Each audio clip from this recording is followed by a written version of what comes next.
Hello my friends, Namaste, hope you are doing good. Welcome to my channel, and today I'm back with a new video. I will react to a brief history of Vedas. Actually, I'm so excited to watch this video. It's a recommended video, and of course it will give us a load of knowledge and informations. So let's be ready. 3, 2, 1, let's go. Veda Bhumi, the land of knowledge, that is one of the names of India, and for a very good reason. If we turn the hidden pages of the history, long before the Islamic invasions and the European colonization, India has been one of the very few civilizations which has a very advanced education system of that times. I'm not saying this. If we turn back the pages of the history before 1000 AD, that's before Mughal invasions and the European colonization began, travelers from Europe, Persia to China used to travel to India to obtain the knowledge as part of this Vedic culture. If you read the books written by Megasthenes, Alberuni or Hyun-Sang, you'll get to know how advanced Indian education system at that time was. The knowledge of ancient India. It is one of the most comprehensive and complex education systems in the world. In this short video, we try to compile how the ancient Indian education system looked like. The heritage of the ancient Indian education and value system as we know today has been largely preserved by the inscriptions on the temples, manuscripts, and verbally transmitted from a teacher to a student. These are the three main sources from which we have been preserving the Vedic education system till today. Now let's see what they are. For ease of understanding, we have put it this way. There are 6 broad categories of Indian scriptures which hold the entire knowledge system. They are Shruti, Smriti, Purana, Itihasam, Agamam, Siddhantam. And they cover a diverse set of fields of education like mathematics, physics, biology, philosophy, astronomy, health sciences, linguistics, and many other branches of science and technology besides the theological concepts. Starting with the first one, Shruti. Shruti is well known as the Vedas, and there are 4 of them. Rigveda, Yajurveda, Samaveda, and Atharvana Veda. Rig means praise, a form of expressing the gratitude. It explains about the various hymns praising the elements of nature and cosmos. And the second one is Yajurveda. Yajur means worship. It explains about different procedures of worship of the nature and cosmos. And the third one is Samaveda. Sama means song. It gives a music-driven canonical format to the other Vedas for ease of recitation. The fourth one is Atharvana Veda. Atharva means stable mind. It sets the rules for a steady state daily life activities that needs to be observed in a Vedic culture. All these 4 Vedas are not just like any other 4 ordinary books. You will not understand a word of it unless you are blessed with a guru who can explain to you what each of these mean, and they are highly interconnected with each other. Further down, if we look into any of these 4 Vedas, it has 4 fundamental blocks: Aryanika, Brahmana, Samhita, Upanishad, supported by 6 external blocks: Siksha, Vyakarana, Chandas, Nirukta, Jyotisha, and Kalpa. We'll keep it very simple, not going into further details. The 4 internal blocks of Aryanika, Brahmana, Samhita, and Upanishads, they describe the theosophical, philosophical, and physiological anatomy of the cosmos and the nature and the fundamentals of human existence. In simple words, it describes Brahman, which means the ultimate and the supreme power of the existence. And the 6 external blocks, Siksha, Vyakarana, Chandas, Nirukta, Jyotisha, and Kalpa, these are called as Vedangas. They complement the knowledge framework of Vedas with different and intricate specializations each. As you see here, Siksha is study of phonetics, Vyakarana is study of grammar, Chandas is study of linguistic rhythm and prosody, Nirukta is study of etymology, Jyotisha is study of astronomy, and Kalpa is study of rituals. All these 6 are called as Vedangas. And that's how the 4 Vedas are supported by the 6 Vedangas. And that is not all.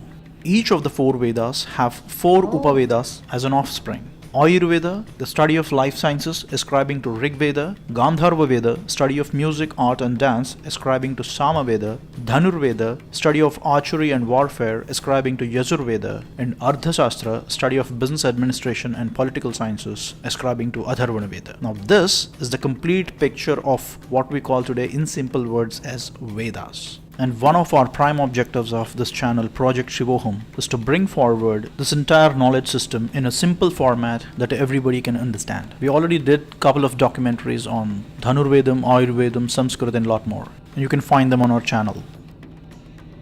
And the next one is Smriti. Smriti is authored by the sages and saints who mastered Shruti, which is the Vedas, and brought in their experiences and revelations. It is much like a thesis that the sages on different branches of studies like theology, philosophy, science, etc. It completely subserves or ascribes to Shruti, which is the final authority. And there are 18 such Smritis written by different rishis. And they are Atri, Vishnu, Harita, Aushanasi, Angirasa, Yama, Apastambha, Samavarta, Katyayana, Brihaspati, Parashara, Vyasa, Shankha, Likita, Daksha, Gautama, Shatatapa, and Vasistha Smriti. And the next one is Puranam. In very simple words, Puranam is nothing but a historical document. Often Puranam is mistaken as a mythology, but the fact of the matter is it's a historical document that has a 10-dimensional feature. And the 10 are, the first one is Sarga, history of creation of cosmos. Second one is Visarga, history of creation of the worlds. Third, Vrupti, history of evolution of the life. Fourth, Raksha, history of sustenance of life. Fifth, Amtarani, history of the time scale and how the time used to be measured in the past. Sixth, Vamsa. Seventh, Vamsanucharita.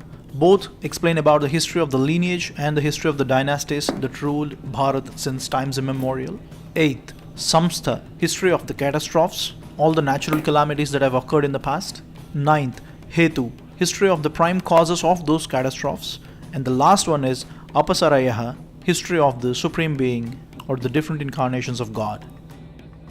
And there are 18 such Puranas, all written by just one Rishi, Sri Vedavyasa. And the 18 are Markandeya Purana, Matsya Purana, Bhagavata, Bhavishya, Brahmanda, Brahma, Brahmavaivarta, Vishnu, Varaha, Vamana, Vayu, Agni, Narada, Padma, Linga, Garuda, Kurma, and Skanda Puranas. The amount of knowledge in these Puranas is just incredible. For instance, Agni Puranam explains about different varieties of martial arts. We did a short documentary on Dhanurvedam, extracting details from Agni Puranam and Dhanurveda Samhita. You can check out on our channel. The next one in line is Itihasa. Itihasa, the word spells as Itihasa, which means this is how it happened. Of all the scriptures, Itihasas are the one which shaped up the ethos of India as we know today. And there are only two Itihasas, Sri Ramayanam and Mahabharatam. These two scriptures are of the highest order which defined, directed and drive the human values in India since thousands of years. And Bhagavad Gita, which is the epitome of all the sacred scriptures, is an integral part of the grand epic of Mahabharatam. And the next one is Agamas. Agamas are treatises on theology, epistemology, and also describes the architectural principles of temple construction. Basically, they are the rule books of how a temple needs to be constructed and the rituals in the temple needs to be organized. All the magnificent grandeur of the Indian temples and the exquisite carvings that we have on the Indian temples. The source code of all the beauty is from Agamas. For instance, Shilpa Shastra, the branch of knowledge which deals with sculpting, is from Agamas. And there are 77 Shakti Agamas, 28 Shiva Agamas, and 108 Vishnu Agamas. So wide and so deep. In the last one we have Siddhantam. Siddhantam means principles, a set of principles in different fields of science and technology. These are the most interesting part of the scriptures. For instance, in astronomy itself we have 18 Siddhantas which talks about different details about planetary motions, geometrical principles, trigonometry, calculus, a lot more. In this category, we have a huge set of scriptures that are in the fields of science and technology. To name a few, Sushruta Samhita by Rishi Sushruta on surgery and medicine, Aryabhattiyam by Aryabhatta on astrophysics and astronomy, Ardhashastra by Chanakya on commerce and business administration, Panchasiddhanta by Varahamihira on treatise of astronomy, Rasendra Mangalam by Nagarjuna on the science of alchemy, and the list goes on and on. And that is a very brief history about the Vedas and the other scriptures of ancient Indian education system. For ease of understanding, we tried to condense a lot, but it is so wide, deep and complex all at the same time. And the backbone for this entire education system is Sanskritam. And if we don't have the competence of Sanskritam, all this knowledge system is good for nothing.